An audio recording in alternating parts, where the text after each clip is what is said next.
Hindi nakalusot sa mga operatiba ng South Cotabato PNP ang isang street-level individual matapos itong maaresto sa ikinasang buy-bust operation na nagresulta sa pagkakasamsam ng hinihinalang shabu.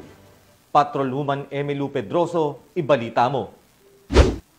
Arestado ng mga otoridad sa isinagawang buy-bust operation ang isang street-level individual na lalaki matapos makuhanan ng hinihinalang shabu sa Purok 1, Barangay Bunao, Tupi, South Cotabato nito lamang ika-7 ng Oktubre taong kasalukuyan. Ayon sa mga otoridad, kinilala ang suspect na si alias Sam na naaresto bandang alas 7:20 ng gabi sa isinagawang drug buy-bust entrapment operation ng Drug Enforcement Team South Cotabato. Nasabat mula sa suspect ang 10 pakete ng hinihinalang shabu na may kabuuang bigat na 2.5 grams na nagkakahalaga sa standard drug price na 17,000 pesos at 500 peso bill na ginamit bilang buy-bust money.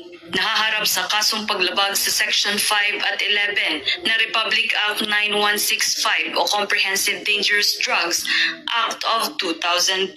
Bansang pulisya katuwang ang iba't ibang ahensya ng pamahalaan ay patuloy sa pagpapaigting ng kanilang kampanya kontra iligal na droga alinsunod sa programang Bagong Pilipinas na magkaisa na labanan ang mga sindikato ng droga sa pamamagitan ng pagpigil sa kanilang iligal na aktibidad at pagbuwag sa kanilang mga operasyon.